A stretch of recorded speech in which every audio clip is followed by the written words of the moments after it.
कि आदिकाल का जो संभावित समयारंभ कौन सा माना गया है, 1375, 1900, 1700 या 1050। तो ध्यान रखना, जो आदिकाल का जो संभावित समय आरंभ माना गया है बच्चों, वो कितना माना गया है, वो माना गया है आपका कितना, ऑप्शन नंबर हम जाएंगे डी के साथ 1050। ठीक है, ऑप्शन नंबर आपका ए डी सही है। एक मिनट थोड़ा सा ध्यान रखिए। ठीक, ऑप्शन नंबर आपका डी सही है। अब देखिए, आपको डिटेल भी देखने को मिलता है कि आचार्य रामचंद्र शुक्ल के द्वारा जो है काल का विभाजन किया गया था। आदिकाल जिसे हम वीरगाथा काल के नाम से जानते हैं, पूर्व मध्यकाल जिसे हम भक्ति काल के नाम से जानते हैं, अगर हम बात करें उत्तर काल की तो उसे हम रीत काल के नाम से जानते हैं, और आधुनिक काल की बात करें तो उसे हम गद्य काल के नाम से जानते हैं। ठीक है, और ये टाइम पीरियड भी आप ध्यान रखिएगा, 1050 आदिकाल, पूर्व मध्यकाल की बात करें जिसे भक्ति काल कहते हैं, भक्ति काल का समय पीरियड माना गया है 1375। ठीक है, और रीतिकाल का जो समय माना गया वो 1700, और आधुनिक काल का जो माना गया है वो 1900। ठीक है, ये चीज आप नोट डाउन भी कर लीजिएगा, आपके एग्जाम में यहां से प्रश्न बनते हैं। ठीक, बात कर लेते हैं अगले प्रश्न की। अगला प्रश्न आपके स्क्रीन पर है, बताइए हिंदी साहित्य के प्रथम कालखंड को बिजप्पन काल का नाम किसने दिया है। हिंदी साहित्य का जो प्रथम कालखंड, ये यूपीएसआई 15/11/2021 से थर्ड में ये पूछा प्रश्न गया है। ठीक है, आप प्रीवियस ईयर उठा के देखेंगे, ये प्रश्न आपके पूछा गया है, बिजप्पन काल किसने कहा था प्रथम कालखंड को। तो धीरेन्द्र वर्मा, शिव सिंह सेंगर, मिश्र बंधु या महावीर प्रसाद द्विवेदी, बताइए। तो हिंदी साहित्य के प्रथम कालखंड को बिजप्पन काल कहने वाले कौन थे भैया, ये थे आपके महावीर प्रसाद द्विवेदी थे। कौन थे, महावीर प्रसाद द्विवेदी। ऑप्शन नंबर हम जाएंगे किसके साथ, जो है डी के साथ। ठीक है, ऑप्शन नंबर हम जाएंगे किसके साथ, डी के साथ। अभी एक प्रश्न और यहाँ पे बनता है कि बिजप्पन काल के साथ साथ और हम किस नाम से जानते हैं आदिकाल को। ठीक है, हिंदी साहित्य का जो प्रथम कालखंड है इसे और हम किस नाम से जानते हैं, तो इसे ध्यान रखना, मिश्र बंधु ने आरंभ काल कहा है। किसने, मिश्र बंधु ने आरंभ काल कहा है, यहाँ पे आपको देखने को मिलेगा, और हजारी प्रसाद द्विवेदी ने आदिकाल कहा है। ठीक, बढ़ते हैं अगले प्रश्न की तरफ। घीवर का पर्यायवाची क्या है, मदन, देवराज, सुरेश, केवट। घीवर, ये प्रश्न आपके एग्जाम में जहां तक ये प्रश्न अगर पूछा गया है, इससे रिलेटेड भी प्रश्न पूछे गए हैं। तो अभी हम देखेंगे कि अन्य पर्यायवाची क्या क्या होते हैं। तो मदन, देवराज, सुरेश, केवट, तो बताइए क्या होने वाला है, धीवर का पर्यायवाची क्या होने वाला है, बताइए। तो ध्यान रखना बच्चों, केवट जो है ये धीवर का पर्यायवाची है। अब आप कहेंगे कि मदन किसका है, तो मदन ध्यान रखना ये कामदेव का पर्यायवाची है। और अगर हम देवराज की बात करें, सुरेश की बात करें, तो इंद्र की बात करें, ये सब किसके पर्यायवाची हैं, ये आपके इंद्र के पर्यायवाची हैं ये दोनों। ठीक है, ये दोनों आपके किसके पर्यायवाची हैं, इंद्र के। ठीक, इंद्र के। थोड़ा सा पेन में दिक्कत हो रहा है। मदन की बात करें तो मैंने बताया मदन किसका पर्यायवाची है, कामदेव का, कामदेव का। ठीक है, और अगर केवट की बात कर लें, केवट किसका है, केवट का। अच्छा, केवट के अन्य पर्यायवाची क्या क्या है आपको देखने को मिल सकता है, मल्लाह कहते हैं हम, केवट कहते हैं, माझी कहते हैं, धीवर कहते हैं, नाविक कहते हैं, किसे, केवट को। ठीक, भूलेंगे तो नहीं आप, मल्लाह, केवट, माझी, घेवर, नाविक, यानी पार उतारने वाले व्यक्ति को। ठीक, बात कर लेते हैं अगले प्रश्न की। सात का विपरीतार्थक शब्द यानी विलोम शब्द क्या होगा, अकेला, बुझना, झूठा, नीचे। ठीक है, बताइए, सात का विपरीतार्थक शब्द पूछ रहा है यानी विलोम शब्द अकेला हो जाता है। ठीक, अकेला, ऑप्शन नंबर हम जाएंगे ए के साथ। अब बुझना का क्या होता है, जलना हो जाता है, और झूठा का क्या हो जाता है, सच्चा हो जाता है, नीचे का क्या हो जाता है आपका, ऊपर हो जाता है। ठीक, बात कर लेते हैं अगले प्रश्न की। जहर का घूंट पीना मुहावरा क्या होगा, बताइए। जहर का घूंट पीना मुहावरा क्या होगा, बताइए। अपमान को चुपचाप सह लेना, पूरी क्षमता के साथ काम करना, छोटी बात को बढ़ा चढ़ाकर कहना, अति सावधानी बरतना, बताइए क्या होगा बच्चों। जहर का घूंट पीना मुहावरा क्या होगा, जहर का घूंट पीना यानी अपमान को चुपचाप सह लेना। देखो कितनी आसानी से जहर के घूंट की तरफ पिए जा रहे हैं, इतनी इतने अपमान। जब कोई व्यक्ति अपमानित किया जाता है, अगर उसकी गलती है तो आराम से सुन लेता है चीजों को। वहां पे ध्यान रखना, जहर का घूंट पीना या अपमान को चुपचाप सह लेना। ऑप्शन नंबर हम जाएंगे किसके साथ लल्ला, ए के साथ। ठीक है, ऑप्शन नंबर किसके साथ जाएंगे, ए के साथ। अब आप कहेंगे कि गुरुजी भैया ये जो अन्य ऑप्शन है इसके बारे में कुछ बताना चाहेंगे, जरूर बताना चाहेंगे। अगर पूरी क्षमता के साथ काम करना यानी एड़ी चोटी लगा देना कह सकते हैं, ठीक है, क्या कह सकते हैं, एड़ी चोटी लगा देना, जान लगा देना। ठीक, हम देख सकते हैं यहाँ पे छोटी बात को बढ़ा चढ़ा के कहना, राई का पहाड़ बनाना, अति सावधानी बरतना, सांप के डर से रस्सी न छूना, या कह सकते हैं सांप छुछुंदर की स्थिति। ठीक, बात कर लेते हैं लल्ला अगले प्रश्न की। एक प्रश्न में हम कोशिश करते हैं 2 से 3 4 डिटेल आपको देखने को मिल जाए। अच्छा, आप कहेंगे कि लिखने में थोड़ी सी दिक्कत हो रही है, और जो डिटेलिंग मैंने लगाई है इसलिए लगा दे, थोड़ा सा टाइम का बचत होगा, हम लिखेंगे टाइम खर्च होगा, तो इससे अच्छा कोशिश करते हैं कि उसकी डिटेलिंग आपको देखने को मिल जाए। ठीक लल्ला, बात कर लेते हैं अगले प्रश्न की। अगला प्रश्न आपकी स्क्रीन पर है। उसके पहले यहाँ पे भी ये देख सकते हैं, तिल का ताड़ बनाना, छोटी बात को बढ़ा चढ़ा के कहना, पत्थर की लकीर होना, पक्की बात कहना, पेट में दाढ़ी होना, छोटी आयु की बुद्धिमान होना, फूक फूक कर पाव रखना, अति सावधानी बरतना। ठीक, बात कर लेते हैं अगले प्रश्न की। जिसने अपना ऋण चुका दिया हो उसे हम क्या कहते हैं? जिसने अपना ऋण चुका दिया हो उसे हम क्या कहते हैं, बताइए।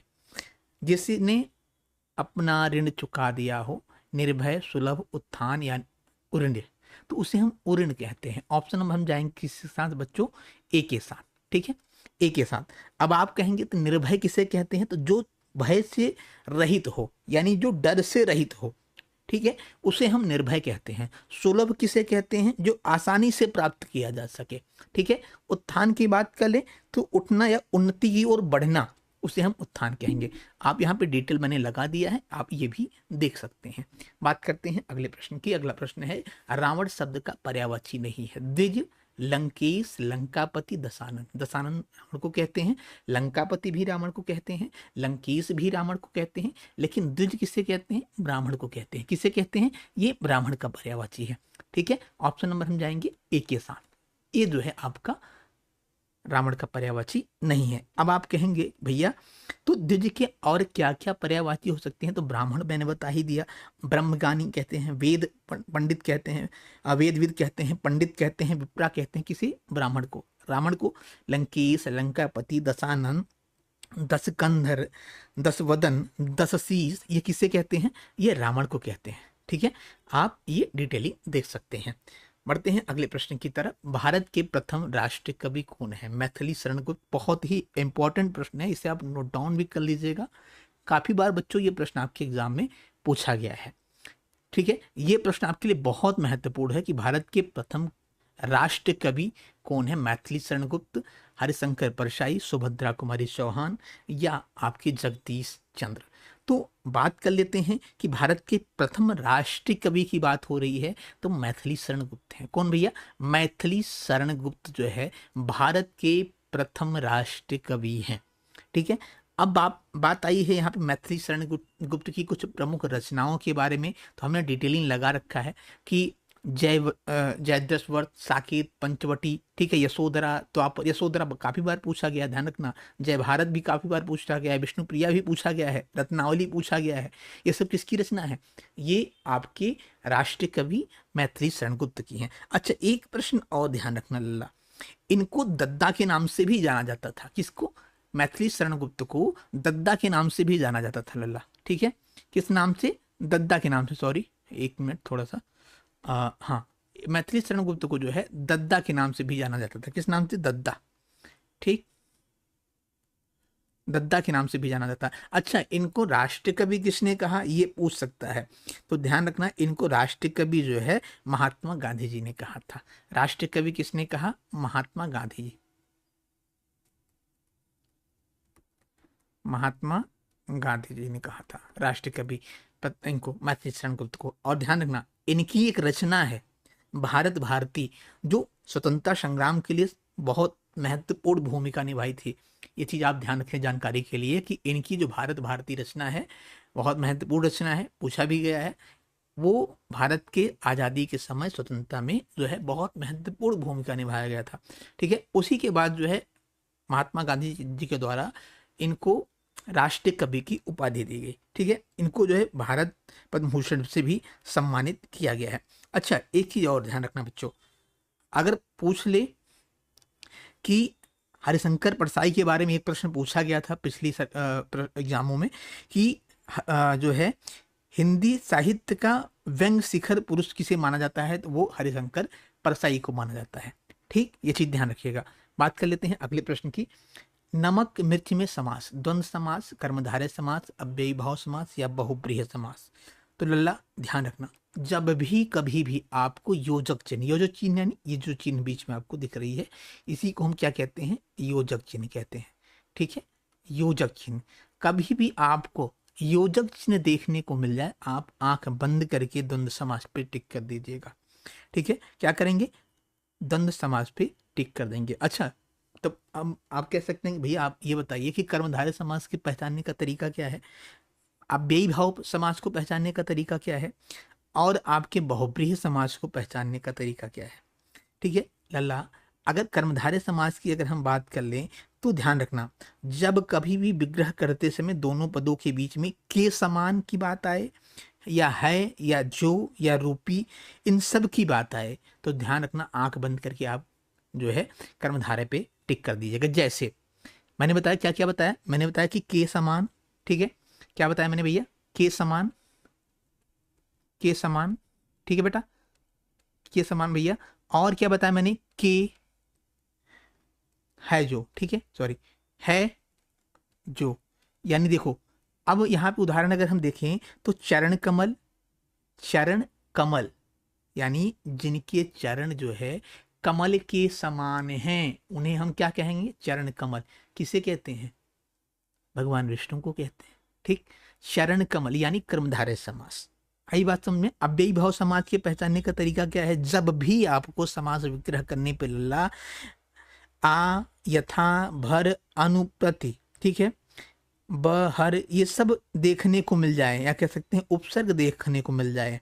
ठीक है, जब भी आपको उपसर्ग देखने को मिल जाए आप जो है टिक कर दीजिएगा अव्ययी भाव। जैसे भर पेट, पेट, पेट है, भर, भर क्या है, उपसर्ग लगा है ना, जब भी उपसर्ग देखने को मिले तो आप सीधे टिक कर दीजिएगा अव्ययी भाव समास पे।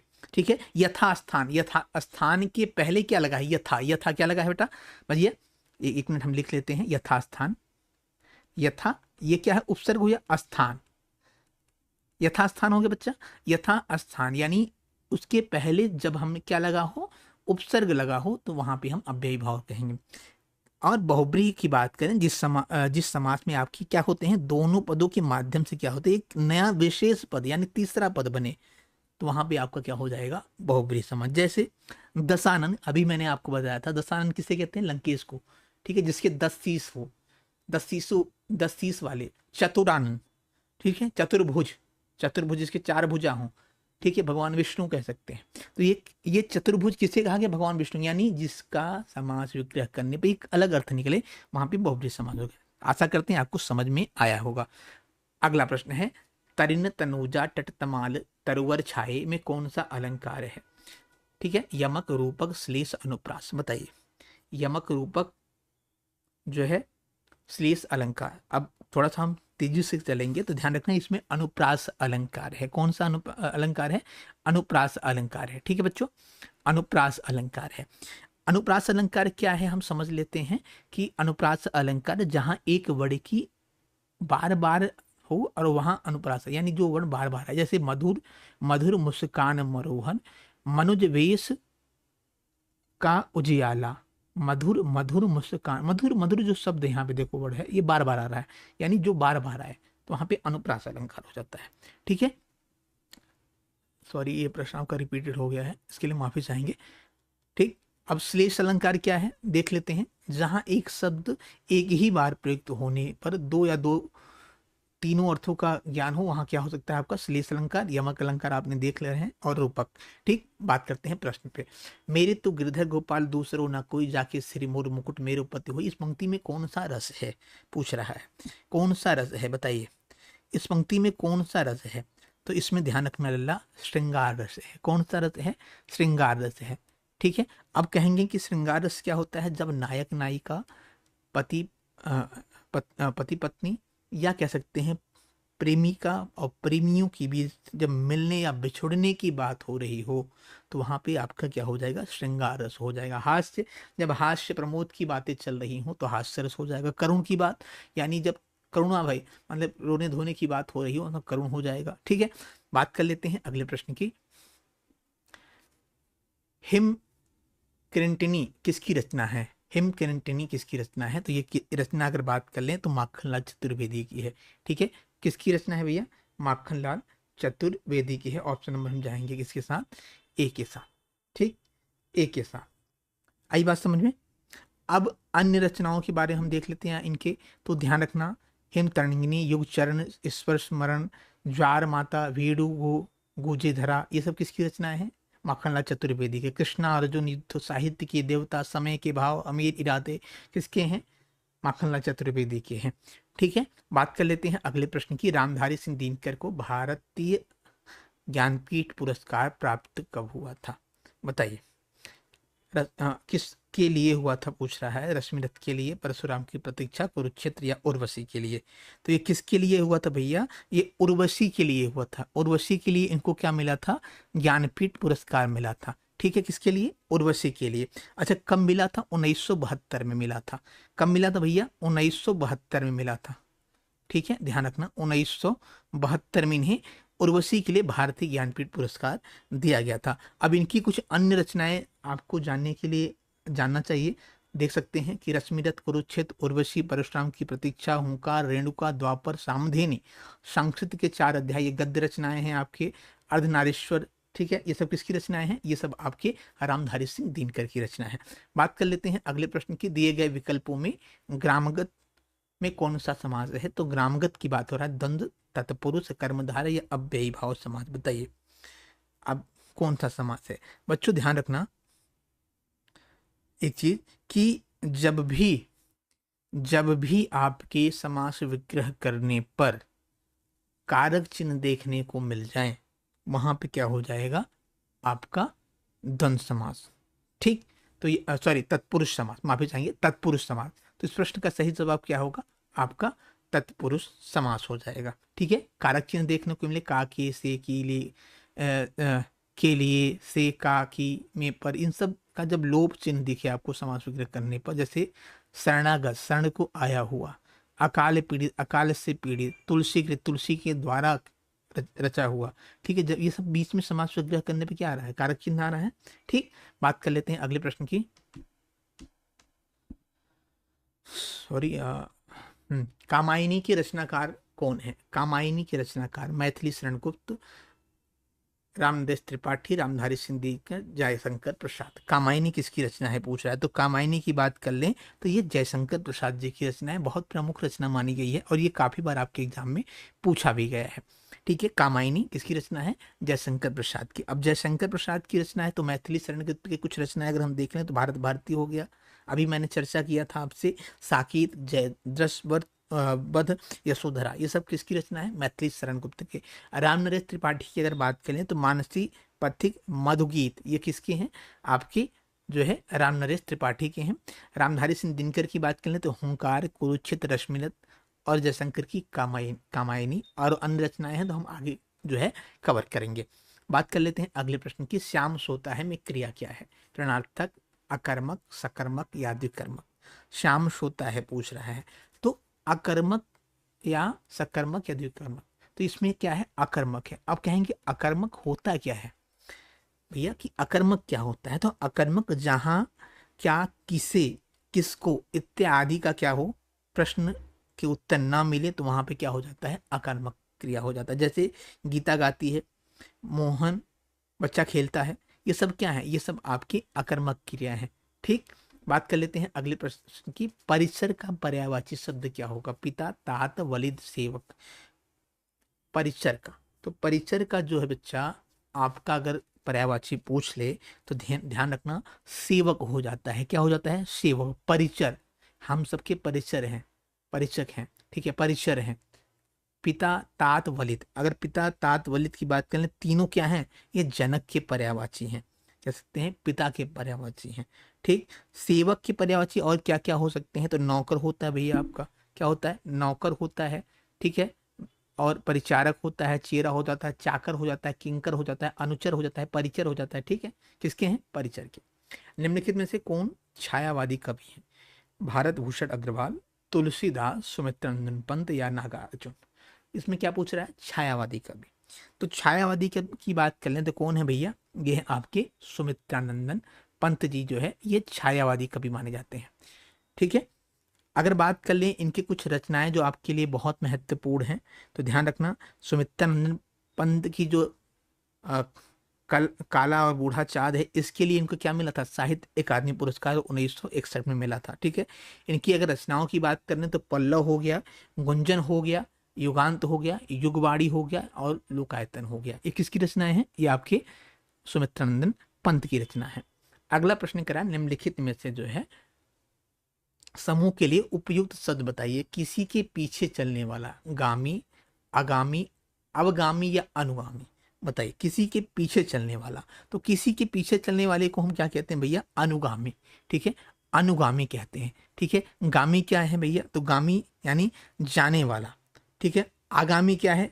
आने वाला यानी भविष्य का। अवगामी क्या है? नीचे जाने वाला या अधोमुखी कह सकते हैं। ठीक, बात कर लेते हैं अगले प्रश्न की। अगला प्रश्न आपकी स्क्रीन पर है, बताइए हिंदी भाषा की आदि जननी भाषा क्या है? तो हिंदी भाषा की आदि जननी भाषा क्या किसे माना जाता है? संस्कृत को माना जाता है। ठीक है, किसे माना जाता है? संस्कृत को माना जाता है। पाली की बात कर लें तो पाली की बात ध्यान रखना, पाली भाषा जो है ये बौद्ध धर्म के त्रिपिटक ग्रंथों की भाषा है। प्राकृतिक भाषा, प्राकृतिक का अर्थ है प्रकृति या लोक भाषा, यानी जो हम लोक भाषा जो हम आप बोलते हैं, हर क्षेत्र का अपना एक अलग अलग लोक भाषा। जैसे मराठी महाराष्ट्र का हो गया, गुजराती गुजरात का हो गया। ठीक है, यूपी में, बिहार के क्षेत्र में या यूपी के पूर्वांचल क्षेत्र में जो है भोजपुरी हो गया। आपके बांदा चित्रकूट क्षेत्र में देखा बुंदेली हो गया। ठीक है, ये जो लोकल आपके लैंग्वेज हैं उसी को हम क्या कहते हैं? प्राकृतिक भाषा। ठीक, अपभ्रंश प्राकृतिक भाषाओं से विकसित रूप है, ध्यान रखना। ठीक है बच्चों, जो लगभग 6वीं से लेकर 13वीं शताब्दी तक हुआ था इसका विकास। बात कर लेते हैं अगले प्रश्न की। अगला प्रश्न कह रहा है कि बेमेल वस्तु या मेल ना होना किस मुहावरे का अर्थ है? बताइए। तो इसका होता है आधा तीतर आधा बेटर, यानी कुछ इधर कुछ उधर, ना इधर के हो रहे हैं ना उधर के हो रहे हैं। ऑप्शन में हम जाएं किसके साथ? ए के साथ। ठीक है, अन्य की बात कर लें, आड़े हाथों लेना यानी मुहावरे का अर्थ क्या हो जाता है? खरी खोटी सुनाना। आसमान टूटने यानी मुसीबत आना। ठीक है, पजामे से बाहर होना यानी आपे से बाहर होना। ठीक है बच्चों, बात कर लेते हैं आज के आखिरी प्रश्न की। हिंदी की पहली कहानी की लेखिका का नाम क्या है? तो हिंदी की पहली कहानी की लेखिका का नाम क्या है भैया? वंग महिला है। वंग महिला। ऑप्शन नंबर हम जाएंगे किसके साथ? ए के साथ। अन्य डिटेल को भी अगर हम देखना चाहेंगे तो पहले वंग महिला के बारे में हम जान लेते हैं। तो ध्यान रखना, ये वास्तविक नाम इनका क्या है? हेमंत कुमारी देवी है। इनका उपनाम क्या है? वंग महिला। इन्होंने 1900 में हिंदी की पहली कहानी दुलेटी, ध्यान रखना, दुलेटी लिखी थी। पहली कहानी अगर पूछ ले आपसे हिंदी की पहली कहानी क्या है तो दुलेटी है। ठीक है, इसके लिए इनको जो है हिंदी की प्रथम कहानी का लेखिका माना जाता है। अगर बात कर लें हम जो है सत्यवती का, तो सत्यवती ध्यान रखना एक कवित्री हैं। और चंद्र किरण की बात कर लें तो ये एक हिंदी की प्रसिद्ध साहित्यकार हैं। और चंद्रकांता की बात कर लें तो ये एक लेखिक, ये कोई लेखिका नहीं है, ये क्या है आपका? देवकी नंदन खत्री की एक उपन्यास है। ठीक है, पहला हिंदी उपन्यास है किसकी? देवकी नंदन खत्री का। ये चीज ध्यान रखना, जो 1888 में लिखा गया था। दोस्तों, आशा करते हैं क्लास आपको अच्छी लगी होगी। क्लास कैसी लगी हमें आप कमेंट बॉक्स में जरूर बताएं। कोशिश करेंगे अगली क्लास में और अच्छे से करने की। ठीक है, जहाँ पे आज 1-2 प्रश्न रिपीटेड हुए हैं उसके लिए हम माफी चाहेंगे आप सबसे। हम कल कोशिश करेंगे इन 1-2 प्रश्नों का जो वो है और ज़्यादा से ज़्यादा हम कल देने की। ठीक है, मिलते हैं अगली क्लास में, तब तक के लिए जय हिंद, धन्यवाद।